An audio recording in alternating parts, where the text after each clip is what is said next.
How to close background running apps on iPhone.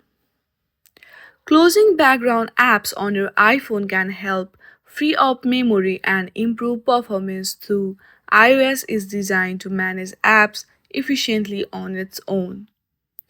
To close background apps on iPhone, first of all, you have to swipe up. Simply swipe up, then all of your apps will be open that is running on the background.